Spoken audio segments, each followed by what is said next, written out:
At the conclusion of each of these lessons together, we're going to take time to go to God. We're not going to be content with a bunch of knowledge about Him when we have the opportunity to engage in a relationship with Him, where we can quite literally trust in the Lord, not trust in our own autonomy to try to respond really effectively and take everything that I've learned and put it into practice. Nah, we'll just go to God, open up our hearts consistently. You see, it's sometimes hard for me too to trust in the Lord. I get so distracted, especially in the mornings. There's so much to do. And so it's easy to forget to actively trust in the Lord because I'm doing so much to trust in myself. Sadly, there's something though that I know I won't forget. I know I won't forget to make coffee every morning. So I've started using the make coffee button that I press every morning on my coffee machine as this trigger or a reminder to trust in the Lord. And some of us need these triggers and reminders. We're such forgetful people. So for me, it's coffee. And as I press the button, I start a 4-part prayer, a prayer that I'm going to encourage all of us to pray throughout the entire session together. Not just this session, all 7. And here's where I begin. Part 1, I show up. I press the button, which reminds me to pray. And for me, I quote Romans 12, which is just simply this: Lord, I offer myself to you. I just show up with Him. You can present yourself. You can offer yourself. You can acknowledge that here I am. Second, I imagine an onion. The onion is me as I imagine that I will peel away all the different layers of my roles and responsibilities, all these identities that are true, but they're not the truest thing. Struggles, personality traits, absolutely anything. I'll say something like this. I'll imagine the onion. Who I am is not primarily my roles. I'm not primarily a mom, a teacher, a widow. I'm not primarily my worry. I'm not primarily outgoing or worried or any other thing.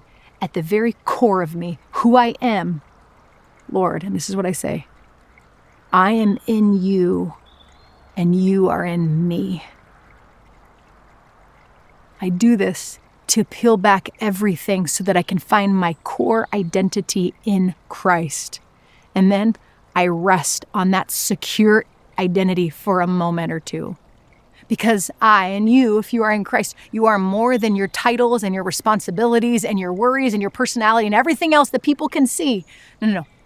In Christ is who I am at the core. Third, I let my mind wander. Because I know that my mind wanders to something that has captured my heart, and I don't pause the prayer, because that is precisely what Jesus wants to talk to me about, because where my treasure is, there my heart will be, and wherever my mind is wandering is what has my heart, and Jesus wants my heart. And our conversation in this third part is spontaneous and free. It's maybe even a little bit random at times. It's just like a conversation you'd have with a good friend. In this instance, my good friend is actually the one who's in control, and he's not worried about a thing, so I can share it all with him, get his perspective. And fourth and finally, I listen to him and seek what he's leading me to obey. Listen and obey. And I wait, and there's a prompting every time. Some work that he set before me, someone to text, maybe a sin that needs to be confessed, a person who needs a word of encouragement. But I'll tell you this, it's always a little different, but he always directs me to love. For this study, I'd like for you to think of something you know you won't forget to do every single morning. And I want you to print out the 4 prompts from the study guide and let it serve as a reminder to pray a minimum of 5 out of 7 mornings per week throughout this study. Does it sound like a lot? Maybe, but it's going to God. It's trusting in the Lord. It's not just agreeing with the study. It's engaging with one. Engaging with God as you show up. Lord, I present myself to you. I present myself as an act of worship. You show up. 2, you peel away. Remember, you're more than your titles and your fears. You're in him and he's in you. You let your mind wander. Share it all.